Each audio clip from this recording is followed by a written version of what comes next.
देवी अहिल्या, सृष्टि की अनन्य सुंदरी, ऋषि पत्नी और पंचकन्या की पावन गाथा। सृष्टि के प्रारंभ में जब ब्रह्मा जी ने इस जगत की रचना की, तो उन्होंने सौंदर्य की पराकाष्ठा को एक रूप देने का विचार किया।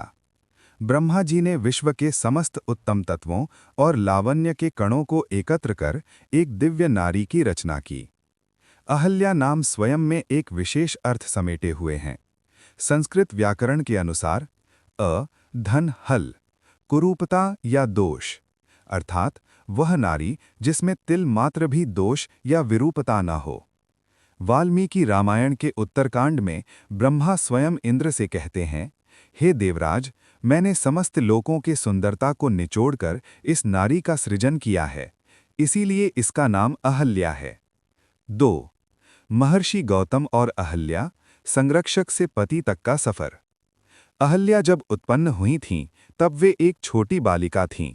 ब्रह्मा जी के मन में प्रश्न था कि इस सुकुमारी का पालन पोषण कौन करेगा। उन्होंने इसके लिए महर्षि गौतम को चुना। गौतम ऋषि का परिचय। महर्षि गौतम सप्त ऋषियों में से एक हैं और न्याय शास्त्र के जनक माने जाते हैं। गौतम नाम का अर्थ है जो अंधकार को दूर करे।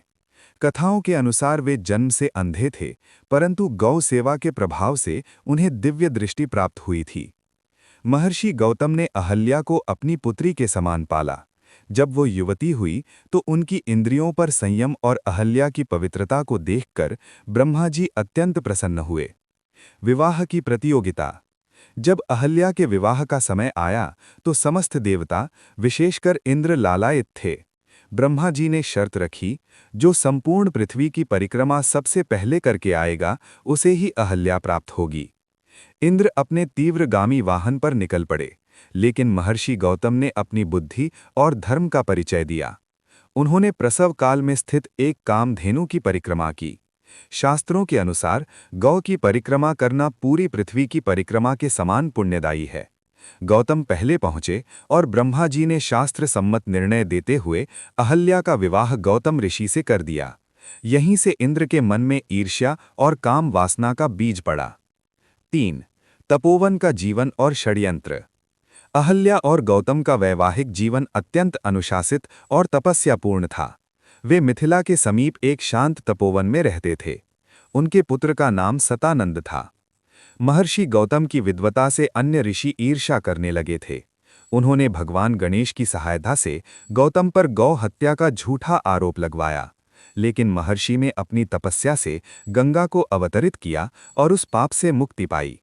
ये प्रसंग उनके धैर्य और क्षमाशीलता को दर्शाता है। 4. वह काला दिन, इंद्र का छल और अहल्या का विचलन। ये इस कथा का सबसे विवादित और गहरा हिस्सा है। एक दिन जब महर्षि गौतम प्रातःकाल तर्पण और समिधा लेने वन गए थे, इंद्र ने मुनि का वेश धारण किया और कुटिया में प्रवेश किया। ग्रंथों के भिन्न भिन्न मत। यहाँ हमें 3 प्रमुख विचारधाराएं मिलती हैं। वाल्मीकि रामायण, बालकांड। इसमें कहा गया है कि अहल्या ने इंद्र को पहचान लिया था। मुनि वेश में छिपे इंद्र ने जब प्रणय निवेदन किया तो अहल्या कौतूहलवश और देवराज मुझसे प्रेम करते हैं, इस गर्व के कारण क्षणिक मतिभ्रम का शिकार हो गईं। उन्होंने सम्मति दी। रामचरितमानस। यहाँ इंद्र के छल पर अधिक बल दिया गया है। अहल्या को पूर्णतः निर्दोष और धोखे का शिकार बताया गया है। उत्तरकांड रामायण। यहाँ ब्रह्मा इंद्र को बताते हैं कि तुमने अहल्या का रेप किया, जिसके कारण तुम्हें पाप लगा। न्याय के प्रणेता का दंड। जब महर्षि गौतम लौटे तो उन्होंने अपनी दिव्य दृष्टि से सब जान लिया।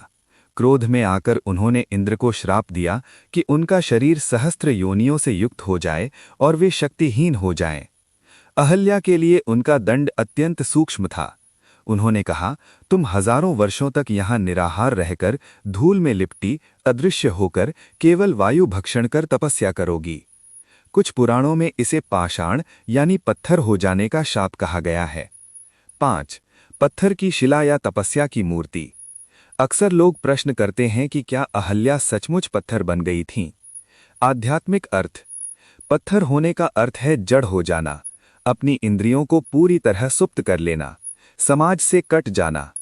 प्रतीकात्मकता। अहल्या ने समाज के तिरस्कार के कारण स्वयं को एक शिला के समान कठोर तप में झोंक दिया था। उनके लिए संसार शून्य हो गया था। 6. श्री राम का आगमन और उद्धार। अहल्या उद्धार। त्रेता युग में जब विश्वामित्र श्रीराम और लक्ष्मण को लेकर जनकपुर जा रहे थे, तब मार्ग में उन्होंने वह निर्जन आश्रम देखा। विश्वामित्र ने अहल्या की व्यथा और उनकी तपस्या के बारे में बताया। चरण स्पर्श का रहस्य। रामचरितमानस में प्रसिद्ध पद है, परसत पद पावन शोक नसावन। प्रभु के चरणों के स्पर्श मात्र से वह शिला एक दिव्य नारी में परिवर्तित हो गई। परंतु वाल्मीकि रामायण में एक अलग मर्यादा है। वहां श्रीराम अहल्या के चरणों को स्पर्श नहीं करते, बल्कि अहल्या श्रीराम का आतिथ्य सत्कार करती हैं। श्रीराम द्वारा उनका आतिथ्य स्वीकार करना ही उनकी शुद्धि का प्रमाण था। प्रभु ने समाज को संदेश दिया कि जो नारी प्रायश्चित की अग्नि में तप चुकी है, वह पुनः उतनी ही पवित्र है जितनी वह सृष्टि के पहले दिन थी। 7. अहल्या का सामाजिक और दार्शनिक महत्व। अहल्या की कथा हमें कई महत्वपूर्ण जीवन पाठ सिखाती है। प्रायश्चित की शक्ति। मनुष्य से गलती होना संभव है, लेकिन अहल्या ने युगों तक तपस्या करके उस गलती का मार्जन किया। स्त्री अस्मिता। अहल्या के माध्यम से भारतीय दर्शन ने यह दिखाया कि नारी केवल भोग की वस्तु नहीं है। यदि उसके साथ छल हुआ है तो ईश्वर स्वयं उसके उद्धार के लिए आते हैं।